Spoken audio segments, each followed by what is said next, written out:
नमस्कार दोस्तों, स्वागत है आपका अपने चैनल धार्मिक ज्ञान 01 में आपसे से रिक्वेस्ट है कि वीडियो को अंत तक देखें, स्किप बिल्कुल भी ना करें।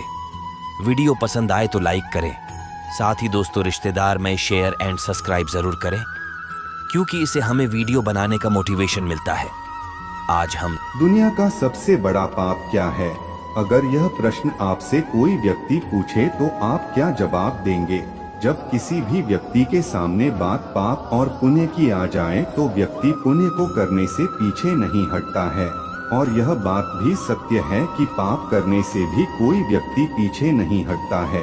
जहाँ लोग पुण्य करते हैं तो वहाँ वही लोग एक ऐसा पाप भी कर देते हैं जो आपके सभी पुण्यों के फल को नष्ट कर देता है।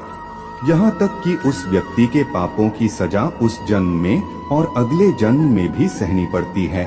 इस संसार में अलग अलग तरीके के लोग होते हैं। कुछ लोग बुरे होते हैं जो जिंदगी भर पाप ही करते रहते हैं, तो वहीं कुछ लोग बहुत अच्छे होते हैं जो कि कभी भी पाप करने के विषय में सोचते तक नहीं हैं और अच्छे कर्म ही करते रहते हैं। तो आइए जानते हैं कि संसार में सबसे बड़ा पाप कौन सा है। भगवान श्री कृष्ण ने कहा था कि संसार का सबसे बड़ा महापाप किसी औरत की इज्जत से खेलना है। जो व्यक्ति किसी औरत की इज्जत से खेलता है वह इस दुनिया का सबसे बड़ा पाप करता है। विज्ञान के अनुसार नारी शक्ति ऐसी शक्ति है जिसका अंदाजा लगाना बहुत ही मुश्किल है। नारी को संसार में सबसे ज्यादा पूजनीय माना गया है। नारी का अपमान पूरे ब्रह्मांड को बर्बाद कर देने के बराबर होता है। संसार में नारी हर रूप में अपने बच्चे का पालन पोषण करती है, जिसे हम प्यार की भाषा में माँ कहते हैं। यही नारी पुरुष को हर रूप में दर्शन देती है, कभी माँ के रूप में तो कभी बहन के रूप में। इस संसार को नारी ही चलाती है।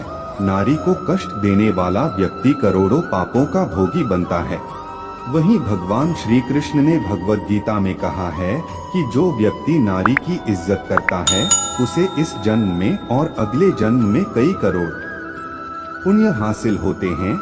वहीं जो लोग नारी की इज्जत से खेलते हैं, उनके साथ गंदा काम करते हैं, तो वहाँ पूरी मानवता पाप की भागीदार हो जाती है और वह समाज भी उस कामी व्यक्ति के साथ कलंकित हो जाता है। इसलिए संसार का सबसे बड़ा पाप नारी का अपमान करना माना जाता है।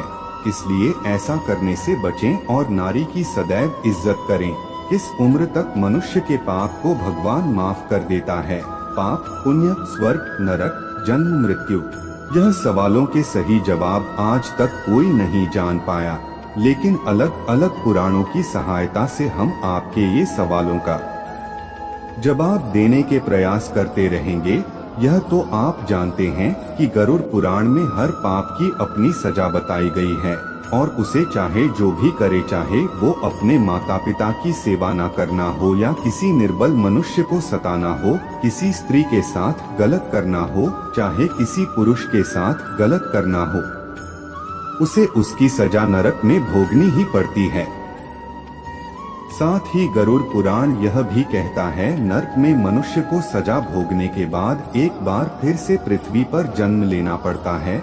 उसे पृथ्वी पर भी दुखों के रूप में पीड़ा और यातनाएं दी जाती है। लेकिन हम आपको बता दें कि महाभारत के अनुसार 14 वर्ष तक किया गया कोई भी पाप माननीय नहीं होता। जी हाँ, 14 वर्ष कर दिया गया कोई पाप माने नहीं होता, क्योंकि 14 वर्ष का बालक किशोर अवस्था में होता है। किंतु महाभारत के अनुसार 14 वर्ष के बाद उसके द्वारा किया गया छोटा से छोटा और बड़े से बड़ा कर्म फल सिद्धांत के अनुसार मानव को नरक में ढकेल देता है। इसलिए नारी की इज्जत हमेशा करें, नारी को मान सम्मान दें, उन्हें अशब्द कभी ना बोले।